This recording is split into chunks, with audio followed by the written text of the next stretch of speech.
स्वागत है। और ब्रेक पे जाने से पहले हम जिक्र कर रहे थे आज की बड़ी खबर का, जो कि संसद से आई थी राहुल गांधी के बयान के बाद से। उसी पे करेंगे चर्चा, उससे जुड़ा हमारा विशेष भी। हिंदू विरोधी बयान पर बुरे फंसे राहुल गांधी, क्योंकि राहुल गांधी के इस बयान के बाद में राजनीति गर्मा गई। इस विषय पे बात करने के लिए बहुत ही खास मेहमानों का पैनल मेरे साथ मौजूद है।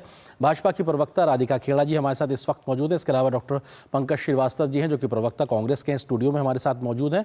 आप दोनों का स्वागत। इसके अलावा वरिष्ठ पत्रकार शेखर अय्यर जी भी हमारे साथ मौजूद है। शेखर जी, आपका भी बहुत बहुत स्वागत है। पंकज जी, शुरुआत आपसे ही, क्योंकि आपको लगता है कि राहुल गांधी का आज का ये बयान अपने आप में गैर जरूरी था, और इस प्रकार का हिंदुओं को हिंसक कह देना, ये तो अपने आप में बहुत ज्यादा आगे निकल जाने के तरीके से पूरे हिंदू समाज को आप एक तरीके से कटघरे में खड़ा कर रहे हैं। आर्येंद्र जी, ये राष्ट्रीय चैनल है, बहुत सम्मान के साथ मैं कहना चाहता हूं कि आपने और आपका जो पैकेज है उसने प्रधानमंत्री, उसके अलावा कम से कम आधा दर्जन मंत्रियों के बयान दिखाए, लेकिन राहुल गांधी का बयान नहीं दिखाया।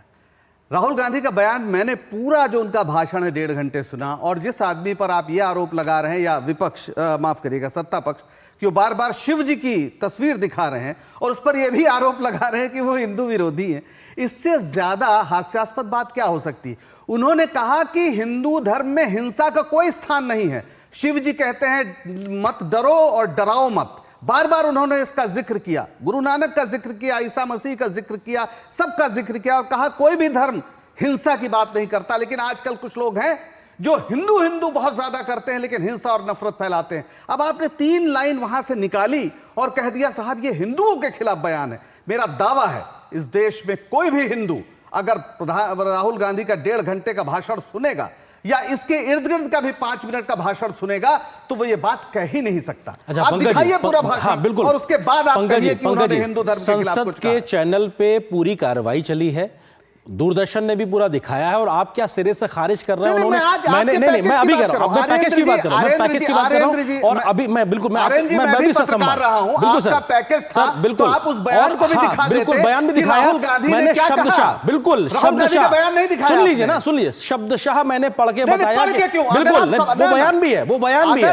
वो रिकॉर्ड में, वो भी सुना दे। आप ये कह रहे हैं, ठीक है ठीक है, नहीं गलत बात नहीं, सबका बयान बिल्कुल दिखा और वीडियो दिखा रहे हैं, बिल्कुल दिखा रहे हैं, तो राहुल गांधी बिल्कुल उनका बयान भी है, उनका बयान भी है, उनका देखिए दूरदर्शन किसी खबर को कैसे ट्वीट करेगा? माफ कीजिए आप सर नहीं माफ कीजिए सर, नहीं माफ कीजिए सर, आप हमारे किसी खबर का ट्रीटमेंट हमारे लिए आप तय नहीं करेंगे। दिखाया, पूरा बयान दिखाया है, पूरा बयान दिखाया, आपने नहीं देखा, आपने नहीं देखा, माफ कीजिए आपने नहीं देखा, उसके लिए कैसे करना पूरा बयान देखा है? देखिए ये मेरे, देखिए दूरदर्शन ने नहीं आपका ये आरोप सिरे से खारिज है। दूरदर्शन ने दिखाया, बयान दिखाया है, और अच्छा आप ये कह दीजिए राहुल गांधी जी ने ये नहीं कहा हिंदू हिंसा करते ही कहा है, नहीं कहा। नहीं आपके लिए आपको मैं आप अगर नहीं देख पाए हम आपको अलग से दिखा देंगे। हम दिखा चुके हैं आप कह रहे उन्होंने नहीं कहा, आप ये कह रहे हैं नहीं आप कह रहे नहीं कहा, नहीं आप कह रहे नहीं आप कह दीजिए ना, नहीं कहा, नहीं कह दीजिए नहीं कहा नहीं कहा, ठीक है नहीं कहा, चलिए ठीक है। ये आपकी मेरी व्यक्तिगत लड़ाई की बात नहीं है। राधिका जी वो सिरे से खारिज कर रहे हैं, ठीक है सर, हो गया आप स्टूडियो में हैं, इसका मतलब ये नहीं लगातार मैं बोली, ठीक है सर, ठीक है, नहीं इसीलिए मैं भी कह रहा हूं, हम दिखा चुके हैं, बिल्कुल दिखा चुके हैं, बयान भी दिखाया है, शब्दशाह पढ़ के भी सुनाया है, आपने नहीं देखा, माफ कीजिए राधिका जी, बिल्कुल ठीक है राधिका जी, ठीक है हाँ सुन ली आपकी बात, आप नियत पर सवाल आपके मन के अनुसार अगर ना हो तो आप नियत पर सवाल लगाने के लिए आपकी मौजूदगी यहाँ पे, ठीक है सर, हो गया राधिका जी, ठीक है हो गया सर। राधिका जी वो कह रहे हैं कि उन्होंने नहीं कहा ऐसा, वो सीधे खारिज कर रहे हैं, कॉन्टेक्स्ट के साथ समझिए, कॉन्टेक्स्ट क्या, फिर देखिए अब आप राइटर पर लगाइए प्लीज। एक सर पंकज जी आपकी मेरी व्यक्तिगत नहीं है, और भी पैनलिस्ट हैं, हाँ ठीक है, नहीं तो आप क्यों कह रहे हैं कि उन्होंने नहीं कहा? बिल्कुल कहा, ठीक है। अरे सर आप 1.5 घंटे का भाषण आपको टीवी पे सुनाएंगे, माफ कीजिए आपने नहीं सुना, इसलिए हम 1.5 घंटे का भाषण नहीं सुनाएंगे। आपने नहीं सुना तो हम 1.5 घंटे का भाषण नहीं सुनाएंगे, माफ कीजिए बिल्कुल नहीं। आप यहाँ मौजूद हैं, ये ईमानदारी है, आपकी मौजूदगी ईमानदारी है, बिल्कुल नहीं एहसान बिल्कुल नहीं कर, बिल्कुल हाँ बिल्कुल नहीं आप मौजूद हैं, ये इस बात की गवाही है, बिल्कुल नहीं है। ये लोकतंत्र है, तो ये लोकतंत्र है महाराज। नहीं बिल्कुल नहीं है। तो आप अपनी बात रख रहे हैं, लगातार दूरदर्शन पे आरोप लगा रहे हैं, चिल्ला रहे हैं, आप सब कुछ कर रहे हैं। बिल्कुल नहीं, सारा बयान दिखाया गया है दिन भर की कार्रवाई में, सारा माफ कीजिए, ठीक है बिल्कुल नहीं, बिल्कुल गलत बात। आप यहाँ खड़े होकर ऐसा बिल्कुल नहीं कर सकते, बिल्कुल गलत बात, बिल्कुल गलत बात। आप तथ्यों से परे हैं, बिल्कुल बात दिखाइए राधिका जी। ठीक है सर, ओके ठीक है, हो गया सर, हो गया सर, हो गया, ठीक है, हो गया, फिर से सुना देंगे आपको। ठीक है राधिका जी, हाँ सुना देंगे आपको, भेज भी देंगे, भेज देंगे। राधिका जी वो कह रहे हैं कि उन्होंने नहीं दिया बयान। राधिका जी, चुनावी हिंदू जो हैं कभी कभी कपड़ों के ऊपर जनेऊ पहन लेते थे, कभी शक्ति का अपमान करते हैं, और समय राधिका जी पंकज जी प्लीज देखिए फिर यही बात आप स्टूडियो में मौजूद, मैं आपसे कह रहा हूं। नहीं आप अपनी बात कह चुके हैं, फिर वो जो कह रही हैं तो आप उनको बोलने नहीं दे रहे। ये आप अपनी एक सीमा लांघने की काम नहीं कर रहे हैं। नहीं आप क्यों, आप उनको बोलने क्यों नहीं दे रहे? अरे आपने नहीं सुना, कोई बात नहीं, आपने नहीं सुना, बिल्कुल सबको सुनाया, माफ कीजिए। मैं पैनल से कह रहा हूं कि पंकज जी का ऑडियो डाउन कर दीजिए, वो बोलने नहीं दे रहे। हाँ राधिका जी बोलिए। आप देखिए दूरदर्शन बैठ के सब कुछ दिखाया, क्या कुछ कोई झूठ नहीं। अरे आप पंकज जी आप देखिए, अब आप सीमा क्रॉस कर रहे हैं, आप पैनलिस्ट को बोलने नहीं दे रहे, सब कुछ दिखाया, दिन भर से कार्रवाई चल रही है, आपने नहीं देखा, माफ कीजिए, आपने नहीं देखा, कोई बात नहीं। राधिका जी हाँ बोलिए। पंकज जी प्लीज।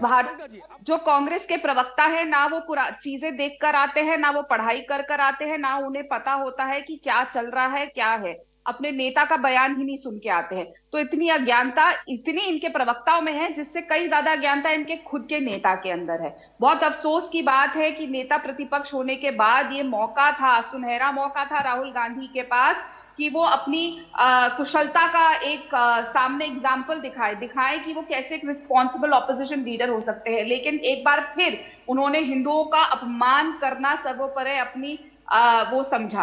पहले भी बोल के आए हैं कि जो मंदिर आते हैं वो लड़कियां छेड़ देते हैं, कभी शक्ति का अपमान करते हैं और लगातार हिंदू धर्म का अपमान करते आए हैं।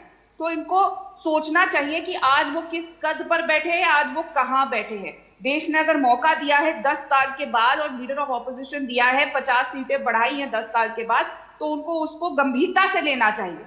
लेकिन बहुत अफसोस की बात है कि इस देश के पूरी सभ्यता और संस्कृति का अपमान करने का काम किया है। किस तरीके से वो शिव जी की फोटो ऐसे लेके फेंक रहे थे, ये बहुत ही निंदनीय है। उनको क्या लग रहा है कि वो पूजा कर रहे हैं? जब मध्य प्रदेश गए थे, आपको याद है ना, ऐसे करके उन्होंने पूजा सामग्री फेंकी थी। ये लगातार जिस तरीके से हमारे धर्म का अपमान करते आए हैं, लगातार हिंदुओं का अपमान करते आए हैं, उनको माफी मांगनी चाहिए और बहुत पूरी पार्टी को माफी मांगनी चाहिए। ठीक है, ये बहुत ही निंदनीय है। ठीक है राधिका जी, मैं आता हूं आपके पास में। शेखर अय्यर जी वरिष्ठ पत्रकार हमारे साथ मौजूद है। शेखर जी आपको लगता है कि मुझे जाना होगा? जी मैं आता हूं आपके पास में। शेखर जी आपको लगता है कि ये अपने आप में एक ऐसा विषय है जिसको लेकर गैर जरूरी था, अगर इससे बचा जा सकता तो बेहतर होता अपने आप में राहुल गांधी का इस बयान, अपने आप में हिंदू विरोधी बयान? देखिए 20 साल से ये संसद में है और आज एक नया भूमिका उनकी निभाने जा रहे हैं, या निभाए। आज एक नेता विपक्ष, एक लीडर ऑफ द ऑपोजिशन जब बोल रहे हैं, देखिए उनकी पूरी राइट्स है, जो सरकार को जिस तरह घेरना घेर सकते हैं, लेकिन जो बातें आज रखे क्या वो सारा फैक्ट्स था? अग्निवीर को से लेकर आप एमएसपी को, फिर बाद में जो क्लैरिफिकेशन क्यों देना पड़ रहा है? अब क्लैरिफिकेशन दे रहा है, इसका मतलब जिस तरह उन्होंने बातें रखी, कहीं ना कहीं वो बात सच नहीं निकली।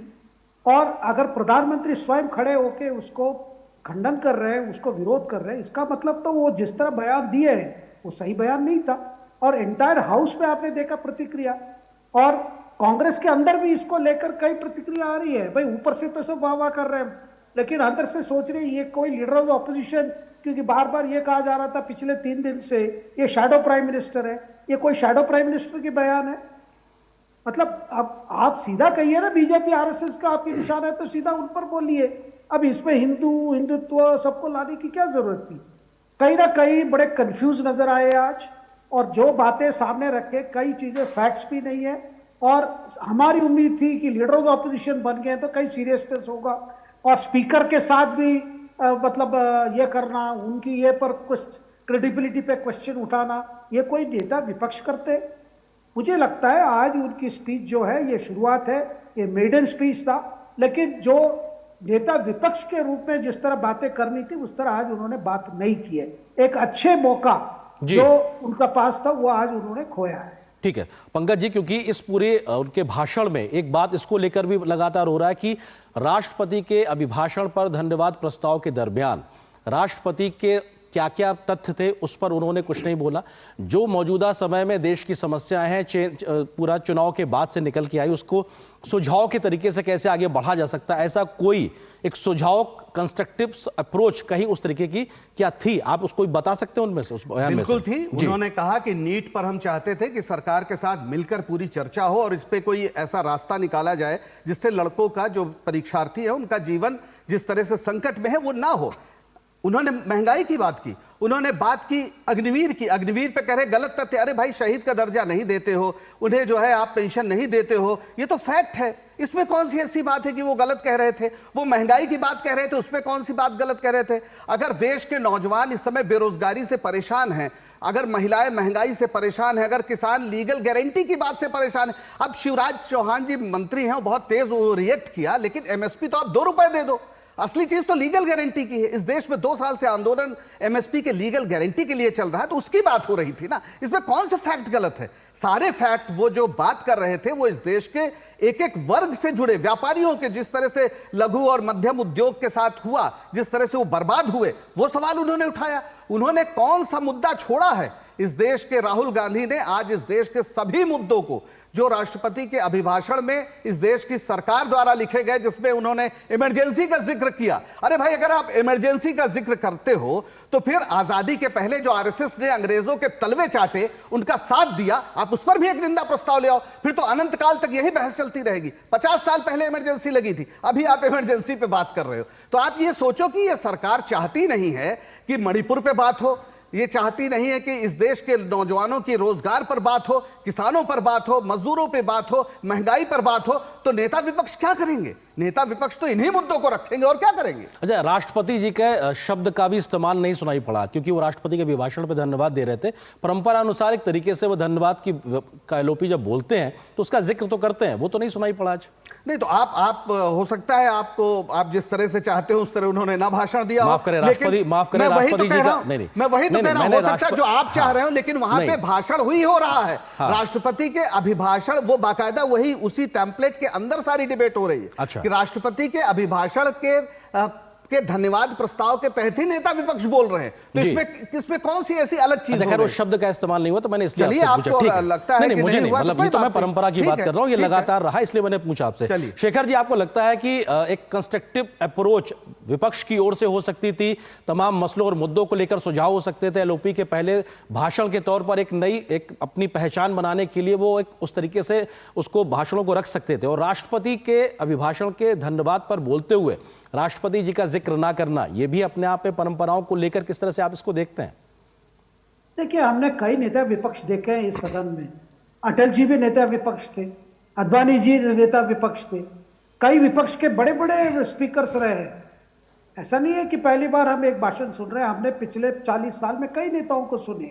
लेकिन आज क्या दिखाई दे रहा था, अभी भी राहुल जी के अंदर गुस्सा है, गुस्सा अपनी स्थिति को लेकर, अपने ऊपर जो नेशनल हेराल्ड के केस को लेकर, जो भ्रष्टाचार के लेकर जो केसेस है, उसका गुस्सा निकल आ रहा था। ज्यादा गुस्से में बोले, मुझे नहीं लगता कि ज्यादा सोच में बोले। भाई सरकार को घेरी है ना, सरकार घेरने के लिए तो आप नेता विपक्ष है, पॉलिसीज पर बोलिए, पॉलिसीज की कमियां बताइए ताकि सरकार भी जवाब दे। लेकिन आपके अंदर केवल गुस्सा है, यह गुस्सा है कि सबके बावजूद फिर आप देख रहे हैं कि प्रधानमंत्री के जगह पर मोदी जी फिर वापस आ गए। यही गुस्सा ही नजर आ रहा था। देखिए, कोई गुस्सा से कोई अच्छी भाषण नहीं होती है। गुस्सा से आप चिल्लाते हैं, जैसे बार बार आप बात कर रहे हैं, जैसे अपनी पार्टी के अंदर मीटिंग एड्रेस कर रहे हैं या कोई अपने कार्यकर्ताओं को एड्रेस कर रहे हैं। ये संसद है, सामने आंख मिलाकर ऑपोजिशन मतलब रूलिंग साइड से बात करनी थी या स्पीकर को एड्रेस करना था। ये हमेशा नियम रहा है। कई स्पीकर हमेशा कहते हैं, ये सदन नहीं है, ओम बिरला जी ने कई जितने ये रहे स्पीकर रहे हैं, यही बात कहते हैं, भाई एड्रेस कीजिए। देखिए, ये बेसिक चीजें जो 20 साल संसद में रहे मेंबर की तरफ से, वो इस तरह ना करते। मुझे लगता है राहुल जी को आगे गुस्सा कम, ज्यादा सोचकर अपनी बात रखनी चाहिए। सब आज प्रधानमंत्री भी उपस्थित थे उनकी बात सुनने के लिए। मुझे लगता है कि आने वाले दिनों में मुझे लगता है वो अपने आप को करेक्ट करेंगे, नहीं तो जो कई चीजें गुस्से में आप गलत कर लेंगे, जैसे आज कई चीजों जो बोले वो फैक्चुअल नहीं था। ठीक है, क्योंकि राधिका जी हमारे साथ इस वक्त अभी जुड़ी नहीं है, क्योंकि बीजेपी लगातार इस बात को कह रही है कि वो परिपक्वता एलओपी के तरीके से नजर नहीं आई और तथ्यों को लेकर भी सवाल खड़े कर रही। फिलहाल वक्त इतनी अनुमति दे रहा। बहुत बहुत शुक्रिया पंकज जी आपका, शेखर जी आपका, राधिका जी हमारे साथ जुड़ी थी, आप तीनों का बहुत बहुत शुक्रिया। फिलहाल एक छोटे से ब्रेक के लिए रुकते हैं।